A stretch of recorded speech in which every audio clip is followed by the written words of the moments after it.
चलिए आज आपके सामने लेकर आए हैं दर्पण से संबंधित महत्वपूर्ण सूत्र व इस पर आंकिक प्रश्न। देखिए दर्पण का जो चैप्टर हमारा है उससे रिलेटेड जो भी क्वेश्चन बनेंगे इससे बनेंगे और परीक्षा में अनिवार्य है कि यह आना अनिवार्य है। तो हम समझते हैं कि यह जो फार्मूला आपके सामने दिया गया है इसको कैसे सॉल्व किया जाएगा और कैसे आप इस पर न्यूमेरिकल आएगा तो कैसे सॉल्व करेंगे, आसानी से बताया जाएगा। पहले हम एक नज़रअंदाज में आपको बता देना चाहते हैं कि कौन से फार्मूले कैसे होते हैं। तो दर्पण से संबंधित महत्वपूर्ण सूत्र और इस पे आंकिक प्रश्न हम देखेंगे। तो R equal to 2F, R equal to 2F या हम लिख सकते हैं F बराबर R/2, जहाँ R वक्रता त्रिज्या तथा F जो है फोकस दूरी होती है। अब इसमें जो हमारा नेक्स्ट जो दिया है फार्मूला वह हमारा है R इक्वल टू D/2, अर्थात यह हम कह सकते हैं D बराबर 2R, जहाँ D क्या है, व्यास है। जैसा कि हम मैथमेटिक्स में पढ़ते हैं जो इसे D को व्यास कहा जाता है, इसकी दूरी त्रिज्या होती है, तो हमारा R त्रिज्या है। अब अगला फार्मूला जो है तीसरे नंबर पर 1/F equal to 1/V plus 1/U, इसे हम दर्पण का सूत्र बोलते हैं, जहाँ F फोकस दूरी और V प्रतिबिंब की दूरी और U वस्तु की दूरी। जैसा कि आप फिगर में कभी भी बनाए होंगे तो जहाँ पर दर्पण का ध्रुव होता है, आप जानते हैं कि दर्पण में समस्त दूरियां जो होती है वो दर्पण के ध्रुव से नापी जाती है। तो ध्रुव से फोकस की दूरी फोकस दूरी कहलाती है और ध्रुव से जहाँ प्रतिबिंब बनता है उसकी बीच की दूरी प्रतिबिंब की दूरी कहलाता है। और जहाँ पर ठीक है वस्तु होती है वहां से ध्रुव से वस्तु जहाँ रखी होती है वहां की दूरी को फोकस दूरी कहते हैं, वस्तु की दूरी कहते हैं। ठीक है, तो फोकस दूरी, प्रतिबिंब की दूरी और वस्तु की दूरी। और हम एक जानते हैं अगला फार्मूला है m बराबर h डेल्टा बटा h या I/O। तो m जहाँ है रेखीय आवर्धन, h क्या है प्रतिबिंब की दूरी लंबाई और h क्या है वस्तु की लंबाई, इसे हम I से भी कहते हैं। I क्या है प्रतिबिंब की लंबाई, O क्या है वस्तु की लंबाई, और इसके बराबर -V/U भी लिख सकते हैं, जहाँ V क्या है ये प्रतिबिंब की जहाँ पर रखी होती बनती है उसकी दूरी है और वस्तु जहाँ रखी है उसकी दूरी है, तो इसकी दूरी के बराबर होता है। तो हम लिख सकते हैं इसमें फार्मूला की m बराबर -V/U भी लिख सकते हैं रेखीय आवर्धन के बराबर, या हम लिख सकते हैं I/O बराबर लिख सकते हैं -V/U भी लिख सकते हैं। ये हमारा फार्मूला है, इससे हम कन्वर्ट करना सीख जाएंगे। जैसा जरूरत क्वेश्चन के अकॉर्डिंग रहेगा उसी के अकॉर्डिंग हम फार्मूले को रखेंगे। तो इतना आप इसको बढ़िया से लेकर के आप इसे क्या कर लेंगे, नोट्स कर लेंगे। इसके बाद इस पर आधारित आपके जो होंगे प्रश्न न्यूमेरिकल चलेंगे। जैसा कि आपको जान रहे हैं ये सब सारी चीजें नोट्स होनी चाहिए, और हमें इसके बारे में पता नहीं है तो हम कोई भी न्यूमेरिकल क्वेश्चन कर नहीं सकते हैं। चलिए तो हम आगे चलते हैं न्यूमेरिकल पे, इसको सॉल्व करते हैं फार्मूले पर। चलिए तो ध्यान दीजिए, अब इसके फार्मूले पर हम एक न्यूमेरिकल देखेंगे। जैसा कि आपके सामने है, कह रहा है एक अवतल दर्पण की वक्रता त्रिज्या 20 सेंटीमीटर है, तो इसकी फोकस दूरी क्या होगी। तो देखिए प्रश्नों को हल करते समय हमेशा हमें लिखना पड़ेगा हल, हमेशा लिखा करिए हल, फिर इसके क्वेश्चन में लिखा करिए दिया है। अब जो दिया है क्वेश्चन में लिखिए, कह रहा है एक अवतल दर्पण की वक्रता त्रिज्या, तो यहाँ हमें दिया है अवतल दर्पण में, आप लिख देंगे अवतल दर्पण से। अब इससे कह रहा है वक्रता त्रिज्या दिया है 20 सेंटीमीटर, मतलब जो हमारा वक्रता त्रिज्या है, वक्रता त्रिज्या दे दिया है हमारा R इक्वल टू दे दिया है 20 सेंटीमीटर। हमें यह ध्यान देना होगा, और मान लीजिए माना इसकी फोकस दूरी, माना फोकस दूरी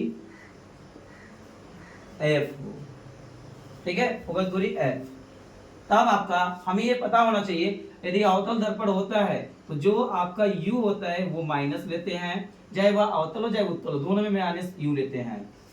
तो चाहे अवतल हो चाहे उत्तल हो, ठीक है, अवतल हो चाहे उत्तल हो, दोनों में हम क्या करते हैं U का मान माइनस लेते हैं। और V का मान जो होता है, ये V का मान जो होता है ये अवतल में जो होता है ये माइनस होता है और उत्तल में जो होता है ये प्लस होता है। और R जो होती है त्रिज्या, त्रिज्या जो होती है ये अवतल में होती है माइनस और उत्तल में होती है प्लस, ठीक है।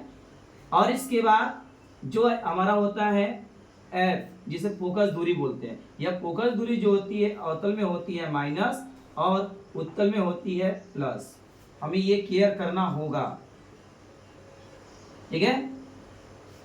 अगला है इसमें, अब इसमें आता है O, जिसे हम बोलते हैं प्रतिबिंब वस्तु की लंबाई, और वस्तु की लंबाई जो होती है चाहे वह अवतल हो चाहे वह उत्तल हो, दोनों में क्या होता है प्लस होता है। और इसके बाद होता है आई। आई जो होता है वह अवतल में होता है माइनस और यू में होता है प्लस। लेकिन एक कंडीशन होता है, जब अवतल दर्पण से प्रतिबिंब आभासी सीधा दर्पण के पीछे बनता है तब वहां पर हम क्या करते हैं, आई की वैल्यू प्लस लेते हैं। मतलब यदि प्रतिबिंब हमारा ऊपर, यदि कोई भी हम मुख अक्ष के समांतर यदि ऊपर लंबाई लंबवत नापेंगे तो मुख अक्ष के ऊपर नापी गई लंबाई जो होगी वो धनात्मक होगी, और मुख अक्ष के नीचे उसके समांतर लंबवत नापी गई लंबाई जो होगी वह ऋणात्मक होती है। मतलब नीचे की ऋणात्मक और ऊपर की धनात्मक होती है, हमें याद रखना है। देखिए u का मान होता है चाहे अवतल हो चाहे उत्तल हो, दोनों में माइनस होता है। और जो होता है v का मान अवतल में माइनस उत्तल में धनात्मक होता है। और r का मान जो होता है अवतल में ऋणात्मक और उत्तल में धनात्मक। और f का मान जो होता है अवतल में ऋणात्मक और उत्तल में धनात्मक। और o की लंबाई जो होती है दोनों में प्लस होती है। और i का मान जो होता है अवतल में माइनस और उत्तल में प्लस। केवल एक कंडीशन में जो होता है i का मान प्लस होता है जब आभासी प्रतिबिंब बनता है। तो इतना आपको नोट्स हो जाना चाहिए, तब क्लियर हो जाएगा। ठीक है, तो चलिए इस प्रश्न को अब हल करते हैं। जैसा कि इस कंडीशन से हम आपको बता दिए हैं कि आपका ये जो है, ठीक है, तो यहाँ पर या अवतल दर्पण का है तो यहाँ पर क्या लेंगे, हम माइनस लेंगे। तो हमें फार्मूला क्या लगाना है, कह रहा है फोकस दूरी f ज्ञात करना है। तो f बराबर क्या हमारा दिया है, r/2। तो हम जानते हैं, अब लिख दीजिएगा, हम जानते हैं कि f बराबर r/2 होता है। तो रख दीजिए f बराबर r की वैल्यू कितना है, -20/2। इसको कट कर देंगे तो f इक्वल टू कितना हो जाएगा, -10 सेंटीमीटर आ जाएगा। ये हमारा आ गया क्या, कि यदि किसी अवतल दर्पण की वक्रता त्रिज्या 20 सेंटीमीटर होगी, ठीक है, 20 सेंटीमीटर होगी, तब उसकी जो होगी फोकस दूरी वो -10 सेंटीमीटर होगी। ये हमारा मिल गया इसका आंसर, बहुत आसानी से। और बोर्ड की परीक्षा में हर वर्ष आता है, 1 नंबर्स में हमेशा आता है। तो एक पॉइंट ऑफ कुछ करते चलिए, ऐसे आपके क्वेश्चंस सॉल्व हो जाएंगे। ठीक है, तो इस संबंधित जितने भी है न्यूमेरिकल मैंने बताया फार्मूला, उस पर आधारित आप सभी लोगों को, ठीक है, यह आपको न्यूमेरिकल सॉल्यूशन मिलेगा। तो अधिक से अधिक आप जितना हो सके आप इससे देखने का प्रयास कीजिए और अपने दोस्तों में इसको शेयर कीजिए, जैसे कि उनको परीक्षा में आसानी से अच्छा नंबर मिल सके। तो आपसे रिक्वेस्ट बहुत है कि आप लोग इस वीडियो को शेयर करिए और चैनल को सब्सक्राइब करिए। जब भी नई वीडियो आए आप तुरंत इसको देख सकते हैं।